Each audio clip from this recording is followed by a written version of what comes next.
Amigas y amigos, en Venezuela no hay tarea más urgente en la actualidad que la de evitar que la violencia se imponga, que los venezolanos, en vez de dirimir las diferencias existentes en un marco racional de convivencia civilizada, asumiendo los problemas que aquejan al país con ánimo de resolverlos y no de agravarlos, permitamos que las posiciones más extremas decidan la situación. Hasta ahora hemos podido sortear las situaciones sumamente críticas con relativo éxito. Ha habido desde luego momentos difíciles en los cuales estuvimos a punto de traspasar el lindel de la prudencia y la racionalidad y tomar el atajo que conduce al derramamiento de sangre. La razón de esta actitud, que sorprende en cada oportunidad que surge a observadores extranjeros, probablemente reside en el hecho de que en el pasado la violencia causó estragos en el país. Es decir, que esa actitud de contención, de razonar al borde del abismo, tiene que ver con una experiencia que quedó grabada en la conciencia nacional. Pero actualmente algo está ocurriendo que mueve a una creciente preocupación y a una serena reflexión. Da la impresión que algunos hechos caracterizados por la violencia escapan de las manos de aquellos que conducen, que tienen un liderazgo en la sociedad. La violencia en el lenguaje comienza a reproducirse en la cotidianidad de acontecimientos que conmocionan a la gente y el ejercicio de la política empieza a teñirse de violencia. Cito un caso concreto que ha provocado reacciones disímiles, tanto de condenas como de inexplicables silencios. Me refiero a la agresión personal de que fue objeto, por parte de un grupo de exaltados, el diputado de Primero Justicia y jefe del bloque parlamentario de la MUD, Julio Borges. Lo sucedido constituye una alerta para todos. Nada justifica esa acción de que fue objeto y víctima el diputado, y menos aún que del lado del otro sector ocurran las mismas cosas, ya que estamos en presencia de un acto de violencia políticamente estúpido y sobre todo cobarde. Agredir a una persona inerme no tiene justificación de ninguna especie y ninguna causa lo justifica. El liderazgo nacional tiene una inmensa responsabilidad en los actuales momentos. Cualquier concesión a la violencia, cualquier justificación es extremadamente peligrosa, porque en el fondo alienta las actitudes extremas. La dinámica de la polarización es diabólica. Si no se la frena a tiempo, sus desarrollos son impredecibles y hay que reconocerlo con toda responsabilidad. Estamos bordeando el abismo. Cualquier descuido puede precipitarnos a sus profundidades, que no son otras que la violencia primitiva que nada respeta. Pausa y al regresar converso con Luisa Ortega Díaz, fiscal general de la República.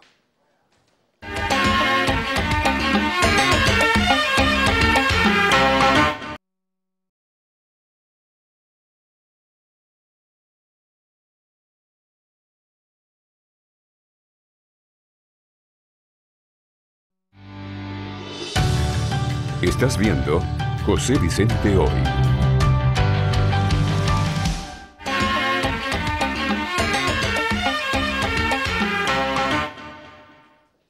Hay personajes que siempre tienen mucho que decir, mucho que opinar.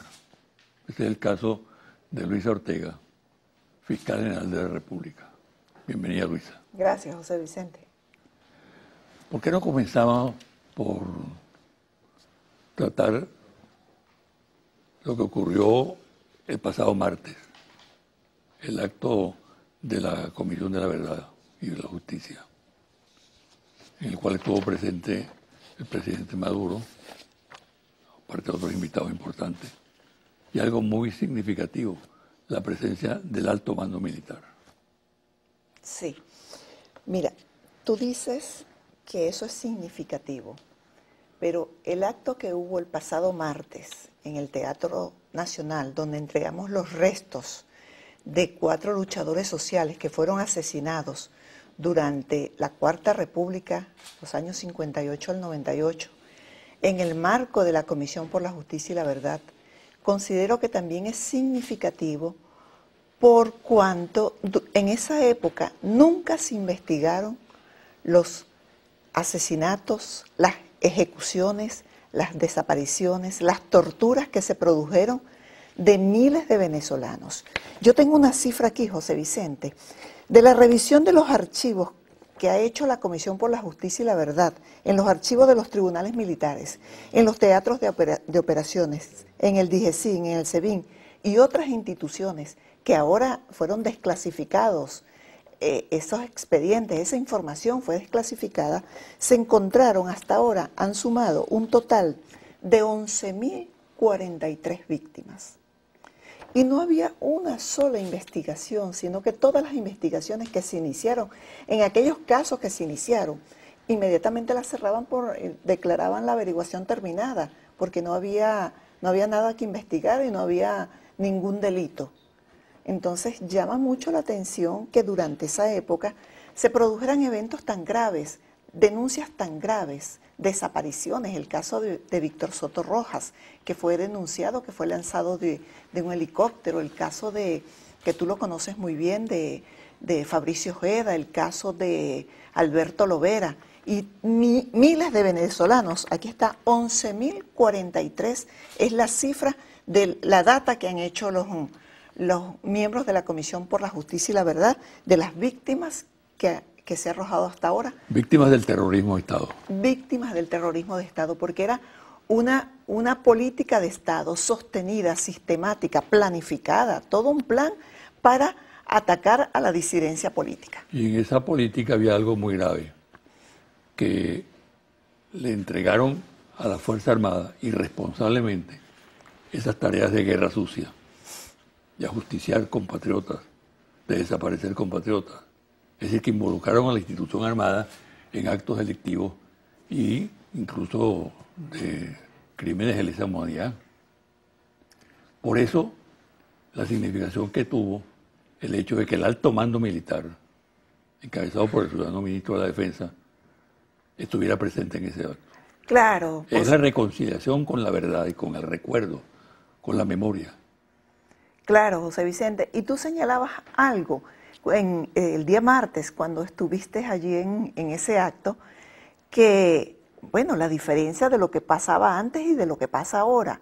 Y yo señalé para completar la afirmación tuya de que en el caso de que se violen los derechos humanos actualmente, lo vamos a investigar. Esa es la diferencia que hay. Y no importa quien cometa la violación, va a ser sancionado. Pero en el caso de nuestro actual Estado, si se violan los derechos humanos, no es porque sea una política sostenida, no es porque sea una orientación, sino porque una individualidad de manera personal toma la decisión de violar los derechos humanos. Fíjate que yo te quiero mostrar, te traje unas cifras de los casos de violaciones a los derechos humanos. El Ministerio Público tiene, durante enero a mayo de este año, ha imputado a 229 funcionarios, ha acusado a 142, ha hecho 142 acusaciones, de las cuales 344 ha acusado a 344 personas, porque a veces en una acusación se acusan 2 y 3 personas, 72 personas privadas de libertad y 15 condenados. Una diferencia abismal con la Cuarta Una diferencia República. abismal.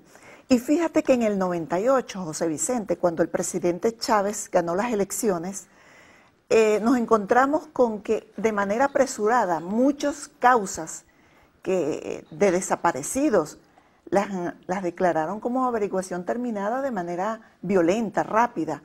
Bueno, no sé con qué propósito, pero indudablemente... Simplemente encubrir. Sí, claro, esto contrasta con la Cuarta, con la Quinta República. Exacto. Ahora, no solamente en el marco de los derechos humanos, sino también, por ejemplo, la corrupción que ha hecho el Ministerio Público. Sí, y fíjate que, claro, hay otros temas que también me gustaría abordar sobre derechos humanos, pero fíjate, en el tema de la corrupción también, la corrupción a todos los niveles. Nosotros tenemos un trabajo sostenido con el tema de la corrupción. También te puedo mostrar cifras que muestran el trabajo que está haciendo el Ministerio Público y el Estado venezolano. Dime cuáles, por ejemplo. 684 imputaciones en lo que va de año, de enero a mayo. 714 acusaciones, 324 personas condenadas por admisión de los hechos. Admiten los hechos porque saben que van a ser condenados, tienen la certeza por la calidad de la investigación. 64 personas condenadas en juicio, o sea que fueron condenadas a través de una sentencia en un debate, en un juicio. Y 400 personas privadas de libertad. No solamente eso, sino que en un tema también que ha estremecido mucho el país, que es el de Sencoex, los dólares. Exacto. Nosotros tenemos 25 personas aprendidas adicionales a las que te mostré ahora, aprendidas por estar incursas en estos casos de corrupción con los dólares, con las divisas. 199 personas acusadas y 208 personas condenadas por admisión de los hechos. Entonces, esto revela el interés que tiene el Estado venezolano en investigar los hechos de corrupción. Y que funcionan las instituciones, por lo menos el Ministerio Público funciona, cosa que no ocurría en la Cuarta República. Claro, pero te quiero hacer mención, hay otro caso que también ocupó grandes centimetrajes de la prensa, no solamente a nivel nacional, sino también a nivel internacional, que es el caso de los papeles de Panamá. Nosotros hemos hecho una gran investigación, una investigación técnica que nos ha arrojado elementos que comprometen a muchas personas que están siendo solicitados en este momento, y una de ellas está privada de libertad. Entonces yo te quería hacer mención que de los bienes que hemos incautado, a una de esas personas le incautamos 23 inmuebles. Actualmente se está haciendo el avalúo de esos inmuebles. Fíjate, el valor de esos inmuebles, ¿cuántos problemas no se hubiesen resuelto con ese dinero que fue destinado, que fue utilizado para ingresar a las arcas de esas personas? Entonces, por esa razón, nosotros hemos celebrado yo le mandé una comunicación a la Fiscal General de Panamá y constituimos un equipo conjunto, un equipo de fiscales de Panamá y de Venezuela, para, primera vez que eso se hace, de paso. Exacto. Eso es con fundamento, convenio de Palermo. Realmente me sorprende con esa información. Sí, el convenio de Palermo, el artículo 19 del convenio de Palermo establece la posibilidad de constituir un equipo conjunto, y nosotros lo estamos haciendo para averiguar esos casos. Entonces, y así también como el caso del Panama Paper, otros tantos casos, te hago mención, por ejemplo, el caso de... Nosotros pedimos privativa de libertad contra 2 personas que están relacionadas con el tema de Andorra, Nervis Villalobos y Javier Alvarado, y ya el jueves de la semana pasada, la Corte de Apelaciones, la Sala 3 de la Corte de Apelaciones, confirmó la decisión de primera instancia de levantarle todas las medidas, que es un dinero también que pudo haber sido repatriado a Venezuela y resolver muchos problemas que tiene la población. Claro. Ahora fíjate, esa información que tú estás dando contrasta con la visión que la oposición exporta y que se maneja en el exterior, según la cual Venezuela es un país en bancarrota, las instituciones no funcionan, está dirigida por un dictador, aquí no existe noción del Estado de Derecho ni nada por el estilo, es decir, el caos del país. Sí. Esa visión de Venezuela que se maneja en el exterior sistemáticamente, todos los días prácticamente en los medios de comunicación, revela que es completamente falsa, que carece de asidero, y que sería obligatorio por parte de los medios de comunicación del exterior solicitar o requerir un mínimo de información en el país.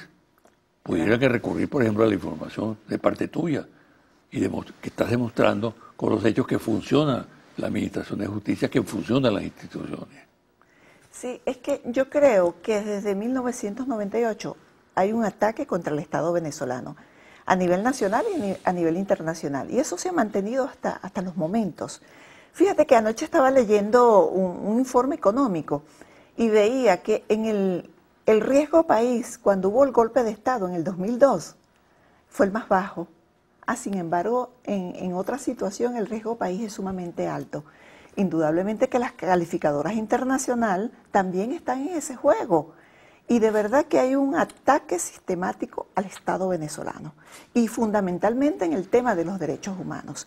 Por ejemplo, esta cifra... Otra parte del ataque es que consideran que los poderes aquí no son autónomos. Bueno, fíjate que son poderes manipulados y manejados por la Presidencia de la República, ¿no? Pero fíjate, si yo te acabo de decir que no estoy de acuerdo con la decisión que acaba de adoptar una sala de la Corte de Apelaciones, eso evidencia una independencia de poderes, es una muestra de que hay independencia de poderes. Y vamos a ejercer los recursos contra esa decisión. Y hay decisiones que ha adoptado algún otro poder que yo no estoy de acuerdo, que algunas veces no están de acuerdo con lo que yo decido, pero yo te puedo afirmar que aquí hay una independencia de poderes. Tú ibas a decir algo más con respecto a las cifras. No, a las cifras no, al tema de los derechos humanos. Bueno. El contraste, te estaba comparando el contraste y las cifras.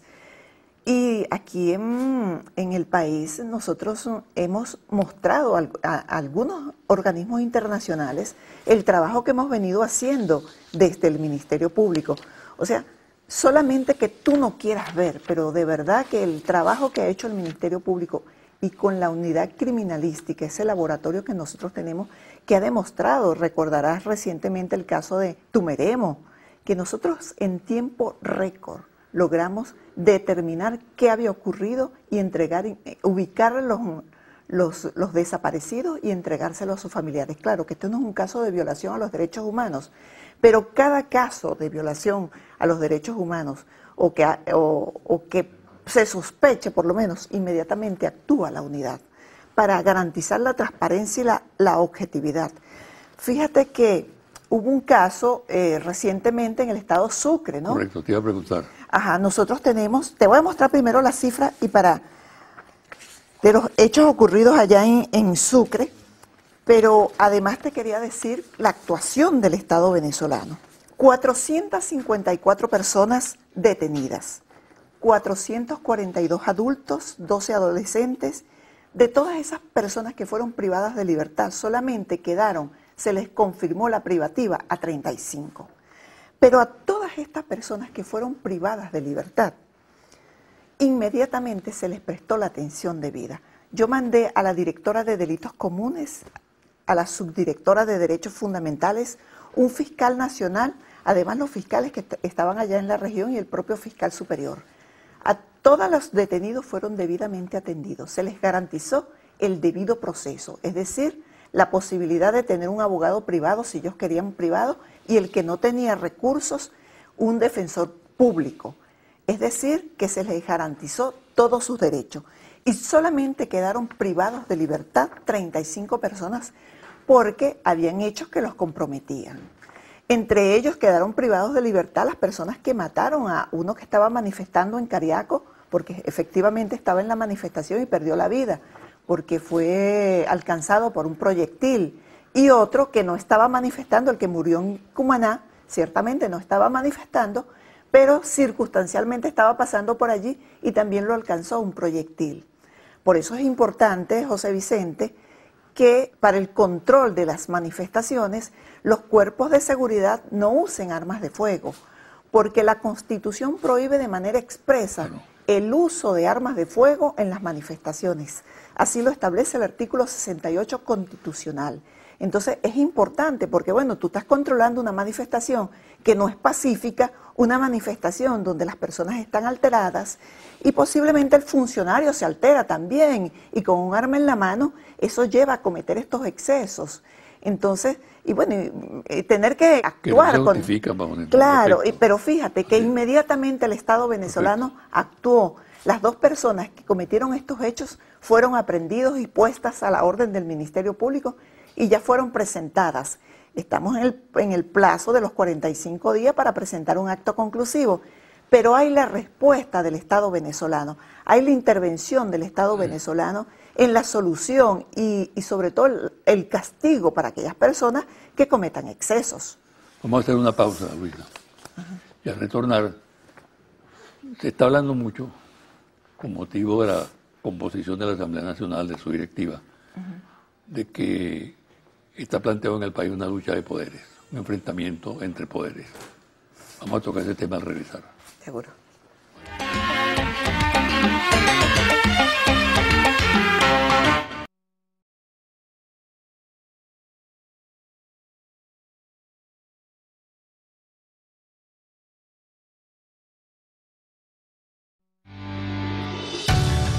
Estás viendo José Vicente Hoy.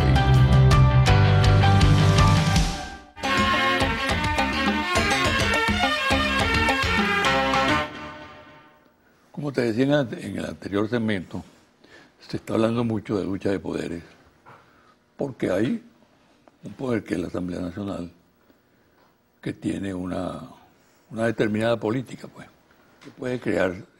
que puede generar esa situación. Cuando hay una evidente conflictividad entre el poder, lo que representa la Asamblea Nacional, su directiva, y el resto de los poderes.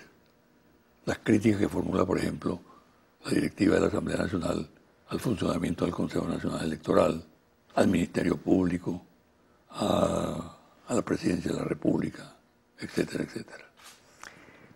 Sí, mira, indudablemente que hay un elemento que yo creo que es lo que le está haciendo más daño al país. Esa falta de tolerancia, ese odio, esa poca disposición al diálogo. Y yo insisto que uno de los objetivos que nosotros tenemos que plantearnos es la necesidad del diálogo, de sentarnos a conversar. Indudablemente que yo veo que hay una diatriba, hay un conflicto que se ha planteado, bueno, por no querer aceptar el Estado de Derecho.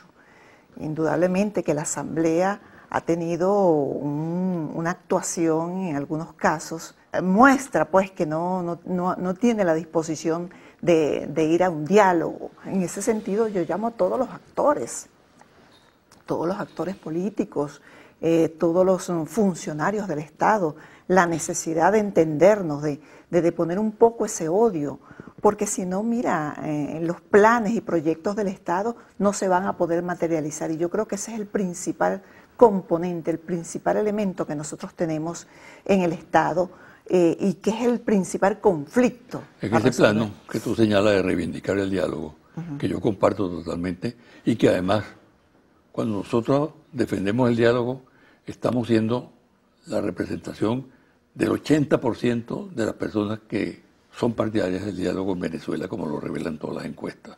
De tal manera que no es una cosa voluntarista nuestra, ¿no?, cuando hablamos a favor del diálogo. El presidente Maduro ha sido persistente en el llamado al diálogo y lo ha ratificado. Incluso en ese acto del día martes, que recordamos al inicio del programa, el presidente fue muy categórico. Comunicó al país, porque el acto se estaba transmitiendo en televisión, que había hecho numerosos llamados a Ramos Ayú y que la respuesta de Ramos Ayú, como todo el país lo conoce, fue totalmente contraria. Algo verdaderamente insólito, que un dirigente político no acepte dialogar y que además ese dirigente político es presidente de la Asamblea Nacional, que tiene una representación muy importante, ¿no? Entonces estamos muy interesados en destacar el diálogo, sí, como alternativa frente a la violencia, porque si no hay diálogo hay violencia, ¿no? Claro, no solamente hay violencia, sino que también los proyectos de país, cómo tú echas adelante proyectos económicos, sociales, si no hay entendimiento, si no conversamos, si no hay tolerancia, si no nos entendemos.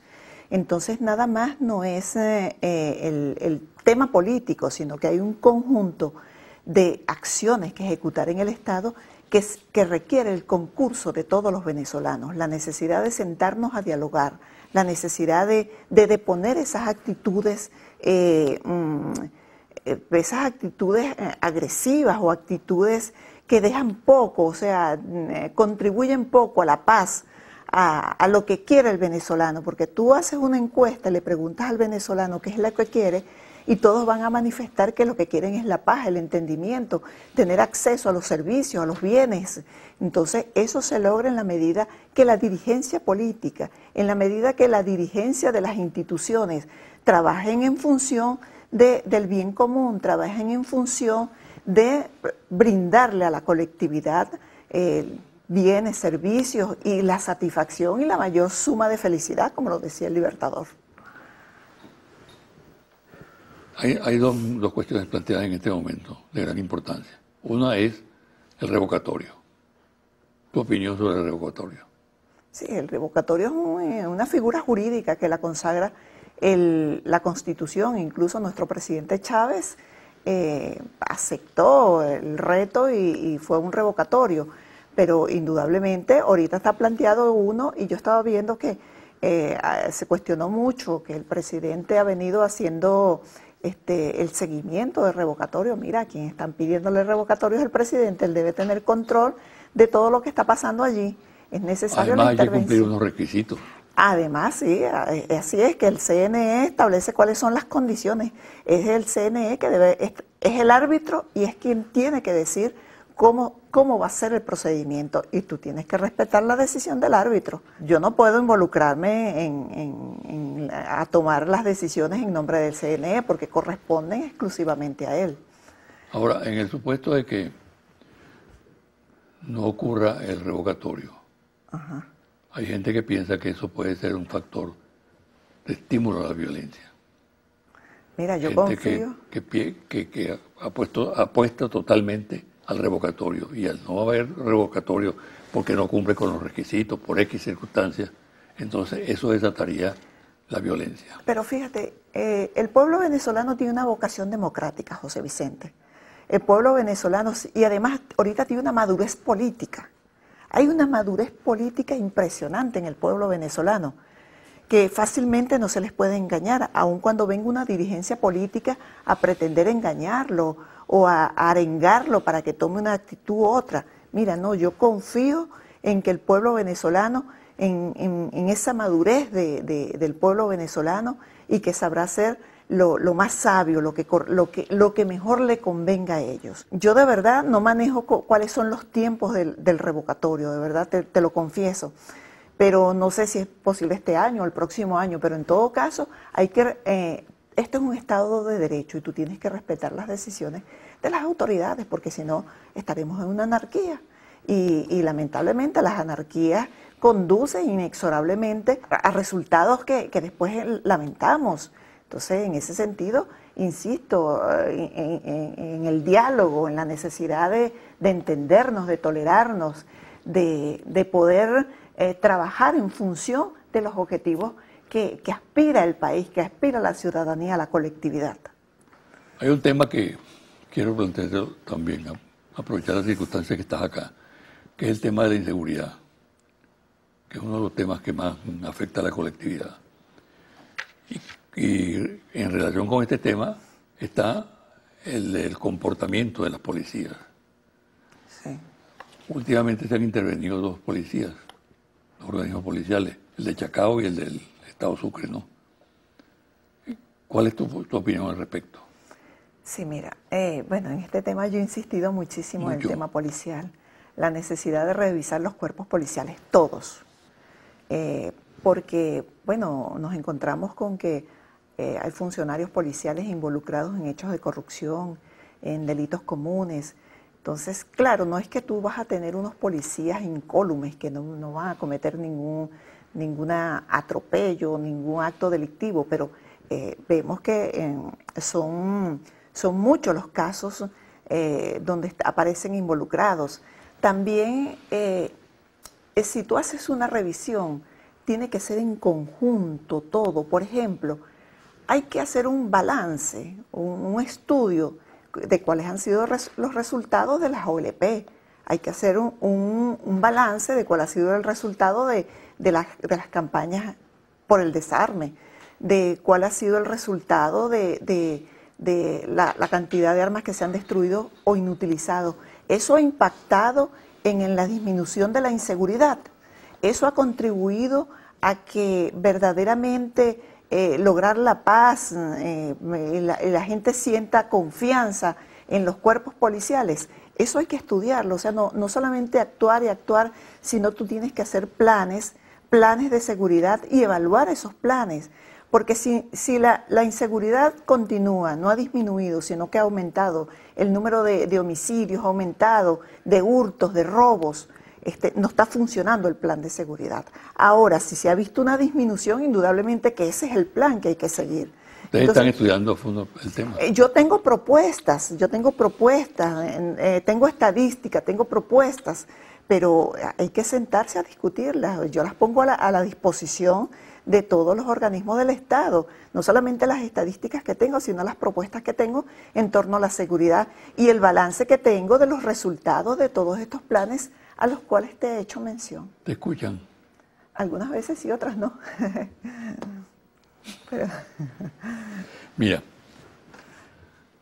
para concluir, ¿tú crees que está garantizado realmente el Estado de Derecho en Venezuela, el funcionamiento de la democracia? Sí. ¿O hay algún riesgo futuro?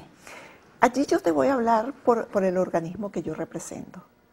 Yo como fiscal general apuesto al éxito del Estado venezolano, apuesto al éxito de todas las instituciones, de todas, incluyendo la Asamblea, el CNE, el Ejecutivo, porque todos tenemos que sumar en función del Estado venezolano. Pero si algún factor, algún elemento atenta contra esa estabilidad del Estado, nosotros vamos a actuar. Nosotros somos garantes de la estabilidad del Estado venezolano. Somos garantes de la paz. Y en función de eso hemos trabajado y emplazamos a los demás poderes públicos a que trabajemos en función de eso. Y yo creo que sí, la estabilidad del Estado venezolano está garantizada y yo estoy segura que con el concurso de todos los venezolanos, sobre todo de la vocación democrática que tiene el venezolano, el pueblo venezolano, nosotros nos dirigimos hacia la consolidación de un gran Estado en beneficio de todos. Bueno, muchas gracias, ¿sabes? No, gracias a ti. Y mucha suerte. Gracias. Una pausa y a regresar los confidenciales.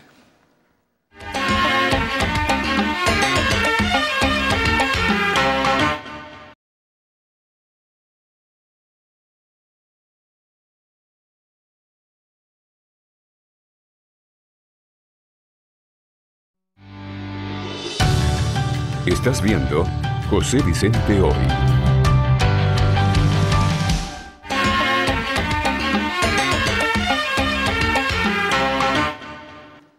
Y ahora los confidenciales. El malestar dentro de la MUD es creciente. Hay diferencias entre Ramos Ayub y Chuo Torrella. Hay diferencias de Capriles con Ramos Ayub. Diferencias de López con Capriles.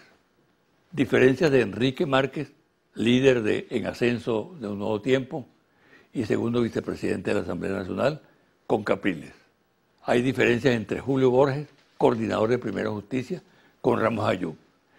Y en otros niveles de dirección de la MUD, partidos y grupos no ocultan sus críticas ante la manera como el cogollo maneja la política. Esas diferencias entre los dirigentes más connotados de la MUD, Ramos Ayub, Capriles, López, Borges, están conectadas con posiciones respecto a temas como el revocatorio, la OEA y la relación con Almagro, así como las opciones violentas, calentamiento de la calle o lucha cívica y democrática. El desenlace de los enfrentamientos que se dan actualmente al interior de la MUD es determinante para la unidad del movimiento opositor y el rumbo futuro de este. Si el revocatorio, por ejemplo, no se da este año y si fracasa la política de cerco internacional contra el país que se trabaja desde la OEA con apoyo del secretario general Luis Almagro, los sectores radicales estarían en mejor posición para reclamar acciones más efectivas de calle y avanzar en una política de relacionamiento con sectores de la Fuerza Armada Nacional Bolivariana. En otras palabras, la opción golpe de Estado comenzaría a ser manejada con más propiedad y decisión, dado que en tales circunstancias habría mayor consenso entre los factores que integran la MUD. A su vez, el gobierno nacional y el chavismo están conscientes de esa situación de la dirección opositora y acentuarían el esfuerzo de combinar medidas de excepción para prever la actividad golpista con llamados a diálogo dirigidos a amplios sectores del país. El Papa Francisco no puede ocultar la reserva que le provoca el presidente de Argentina, Mauricio Macri. Cuando éste lo visitó en Roma, la audiencia duró la tercera parte del tiempo de la que duró su entrevista con Eve Bonafini, la presidenta de las Madres de Plaza Mayo, adversaria de Macri. Y la más reciente demostración de la actitud de desconfianza del pontífice hacia el mandatario neoliberal ha sido el rechazo de una donación de este acordada para escuelas ocurrentes de 16 millones de dólares. Esta posición que asume Francisco mantiene en ascuas a la derecha argentina, ya que tiene incidencia en el país y contribuye al rechazo creciente al presidente en amplios sectores populares. Un trabajo de inteligencia del SEBIN de Punto Fijo constató que el buque tanquero Port Said desvió sin autorización su curso hacia Aruba con 230.000 barriles de productos refinados, 95.115 de gasolina tipo 95, 90.000 barriles de gasolina de 91 y 25.000 barriles de gasoil. Dicha embarcación zarpó del puerto del Centro de Refinación Paraguaná en Amuay, Estado Falcón, con destino a Puerto Carnero para abastecer de combustible a la región capital. El desvío puso en peligro el abastecimiento de combustible y se considera que el motivo era crear una situación de crisis en la región, coincidiendo con la reunión de la OEA en República Dominicana. La investigación está a cargo de la Fiscalía 23 del Ministerio Público y de acuerdo a informaciones extraoficiales hay varios detenidos. Confidencial al cierre. Monitor País, Interlace, Confidencial al cierre, reporte ejecutivo. Ficha técnica, 1.580 entrevistas directas en hogares en todo el país del 7 al 15 de junio 2016. Resultados. Clima socioemocional. ¿Cómo se siente el venezolano hoy? ¿Cuál de estas palabras describe mejor su actual estado de ánimo? Optimista. Para el 17 de enero 2016, 78%. Para el 15 de junio 2016, 48%. Pesimista. Para el 17 de enero 2016, 21%. Para el 15 de junio 2016, 51%. No sabe, no responde. Enero 2016, 1%. Junio 2016, 1%. ¿Cuál de estas palabras describe mejor su actual estado de ánimo? Feliz. Para el 17 de enero 2016, 74%. Para el 15 de junio 2016, 39%. Triste. Para el 17 de enero 2016, 22%. Para el 15 de junio 2016, 58%. No sabe, no responde. Enero 2016, 4%. 15 de junio 2016, 3%. ¿Cuál de estas palabras describe mejor su actual estado de ánimo? Esperanzado. Para el 17 de enero 2016, 90%. Para el 15 de junio 2016, 66%. Frustrado, 17 de enero 2016, 9%. 15 de junio 2016, 33%. No sabe, no responde. Enero 2016, 1%. 15 de junio 2016, 1%. ¿Cuál de estas palabras describe mejor su actual estado de ánimo? Tranquilo. Para enero 2016, 74%. Para el 17 de junio 2016, 52%. Confundido. Para el 17 de enero 2016, 25%. Para el 15 de junio 2016, 46%. No sabe, no responde. Enero 2016, 1%. 15 de junio 2016, 2%. Pensando ahora en la actual situación que vive el país, ¿usted diría que con frecuencia siente rabia o furia por no poder cambiar las cosas? ¿O más bien diría que está calmado y paciente esperando que la situación mejore. Calmado y paciente, 61%. Rabia o furia, 38%. No sabe, no contesta, 1%. Con frecuencia usted siente miedo por lo que puede ocurrir en el país o por el contrario, se siente confiado en que no ocurrirá nada malo. Confiado, 41%. Miedo, 57%. No sabe, no contesta, 2%. Análisis. Número 1.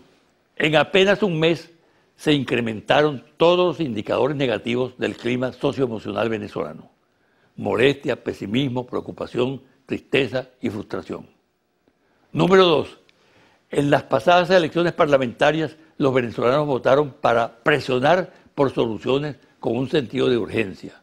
Sin embargo, el desempeño de la Asamblea Nacional no ha logrado responder a las demandas de resultados y consensos que los venezolanos esperaban luego del evento electoral. Número 3. Ni el gobierno nacional ni la oposición parecen sintonizar con este nuevo tiempo histórico.